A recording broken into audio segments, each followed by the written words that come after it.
Good morning, everyone. Thanks for joining us at 7 o'clock. I'm Tracey McCain. And I'm Caitlin Nuclo. You're watching Eyewitness News here on the Wax. A lot to talk about, of course. But first, we do want to say hello to meteorologist Scott Gagliardi for a check on that first alert forecast. Hey, good morning, Scott. Good morning. Good morning. What a chilly morning this is. But a nice, refreshing. Morning. Yeah, it's what we need. Good. It feels like back to school already. Yes. Which is it next week? Well, some in Sonia goes back today. They're going back today. Yeah. They're on the buses right now. They're getting a treat. I'm telling you, it's chilly out there for some areas. Yeah. It's not terrible for everybody else. I mean, 50 if you like 50. It's comfortable. Would you consider that terrible? I mean, look at these temperatures. We're looking at 40s to the north, so Salisbury through Torrington, 49. We had Waterbury. They were down to 47 degrees about an hour ago. So you've warmed up. We're getting better for sure. 50s for everybody else. Our dew points are very low. It's very comfortable. It feels like the beginning of September. Like I mentioned, it feels like you're going back to school, and for some of you, you are. That water temperature is about 75. So today's a day where if you're driving by a body of water, you will certainly notice some of that steam that's coming off of the water. It's just that the water's a little bit warmer than the air. Picture a cup of coffee. You know how you see the steam? That cup of coffee is very warm. So you get that. You'll see it on some of the rivers and lakes. We're certainly seeing that across our state this morning, where temperatures climbed today up into those 60s and then eventually 70s. It's a very nice day, 70 to about 75 degrees. But as far as we can expect over the next several days, there are big changes. I'll have the latest on that, though.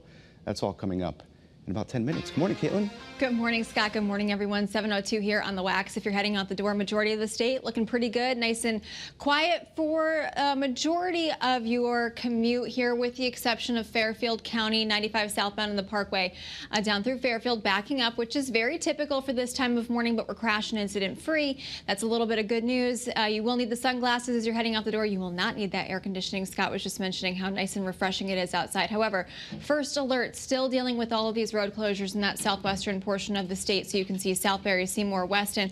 Oh, hello, Scott Haney. Almost crashing my shot here this morning. Reading, Oxford's area that's been definitely very, very hard hit. Monroe as well. So please make sure that if you are heading out, I know officials are asking people to avoid the area, stay at home if you can. If you live in the areas, just make sure that you are avoiding going down any of those blocked off roads. Live look outside here in Hartford, Waterbury, Middletown, and in Meriden. Moving along very nicely throughout these spots here this morning. Again, you're going to need the sunglasses as you're heading out. Sun glare could be a little bit of an issue. Good morning, everyone. That's a quick check at your Connecticut Chevy First Alert traffic report driven by your Connecticut Chevy dealers. All right, Kate, thank you. We are on top of breaking news in East Hartford right now. That's where an investigation is underway on Hilltop Farms Lane. Police investigating a murder-suicide there. Yeah, our Pinpoint News Tracker will show you exactly where that is. It's right next to Silver Lane Cemetery. Channel 3 Eyewitness News reporter Olivia Schuler is live from the scene and has those breaking details. Good morning. Caitlin and Tracy, good morning. We recently learned from East Hartford police that they are investigating a murder-suicide. Sources tell us that no children were home when this violence erupted here. Such a quiet street that we're standing on. It's Hilltop Farms Lane. Very eerie to know that just a few hours ago, something so horrific took place right inside those doors of the home. And now you can hear a pin drop here. We're standing in a cul-de-sac.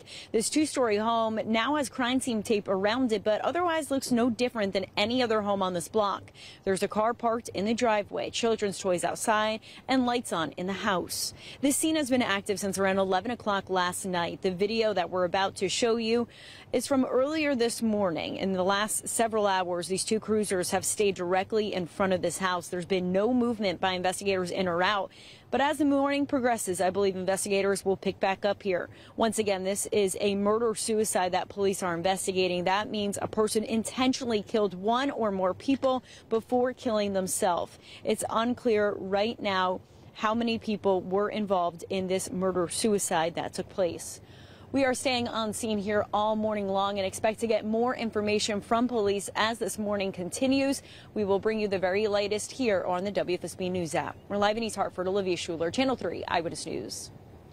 Some new information this morning related to the death of a baby found in a motel bathtub in Milford. A very disturbing case. We have now learned a person of interest is in custody. Police say yesterday afternoon, cleaning staff found the infant unresponsive in a bathtub of a room at the Mayflower Hotel on Woodmont Road.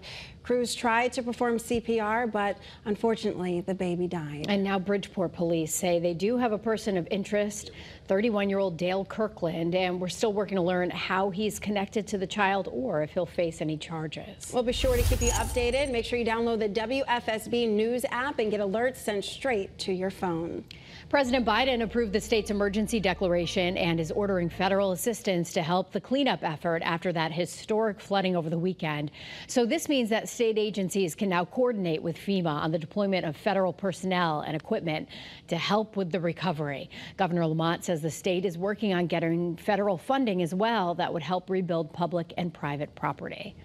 Well, this morning, town leaders in Oxford are working on a way to collect and hand out donations to help with flood relief.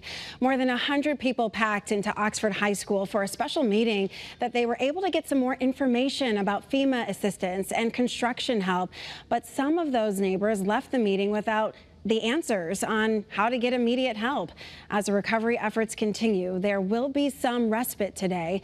Local restaurants will be giving out free dinners to first responders at Quarry Walk today at 4 in an effort to thank them for all of the hard work they've been doing in Oxford over the last few days. Also, because of all that flooding, the start of the school year in Oxford is being pushed back. School was supposed to start on Wednesday, but there are just too many road closures in town. Yeah, instead, the town is aiming to open schools sometime during the week of September 3rd at the earliest. That will allow leaders to create new bus routes to get around any of those detours. All right, now to some good news in Woodbury, where the town's main road there has partially reopened. Officials just reopened one lane of Route 6, but still town leaders are reminding you to be patient, drive safely, and stay away from the many roads that are still closed. People always drive around barriers. People take down our scene tape. And we just wanted to tell people we've closed the road for a reason. The road is closed for your safety. Just a few miles away, officials say Transylvania Road is also closed, and it could be for months. Wow. Well, this week in Southbury, leaders will provide clean drinking water to people who live there. A tanker will be set up in the lower parking lot of the town hall. Our Pinpoint News Tracker showing you where that is. People who need to fill up should bring their own water containers. In the meantime, people who live in the town are being told to leave the house only for essential needs. Many roads are still compromised. Even if they look safe, they may not be, because a lot of those roads are completely closed off. You can stay with us for continuing coverage on this historic flooding and the recovery effort underway right now. We'll also tell you how you can help these hard-hit communities. And the time right now, 7:08, getting a check on your forecast on this Thursday morning. It's a beautiful morning.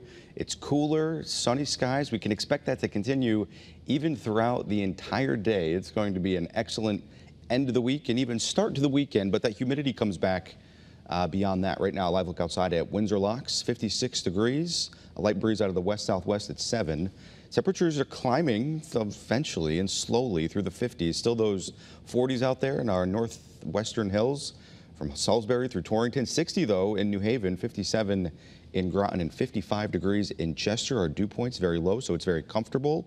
Things will be much warmer though by the time we get towards later on in the afternoon. So if you have any plans to head to the beach today, it's an excellent beach day to do so, but those changes on the way. We're going to time all those out coming up in just a few minutes. Well, some of you are going to the beach. Some of you are going back to school. Channel 3 is your back to school authority. Districts across Connecticut now have a framework on cell phones in schools. That's because a state board approved guidelines for school leaders on how to limit cell phone use to keep students more focused in the classroom. The new guidelines detail how school leaders and educators should go about setting the restrictions. Some districts like Hartford, Waterbury, Torrington, Manchester, for example, they already have policies in place, but now more districts will likely follow. Recognizing that really the disruptive influence of cell phones gets in the way of not just the learning process, but really in our ability to cultivate community in our schools. So this new guidance is simply a recommendation. Districts do have control over their own policies.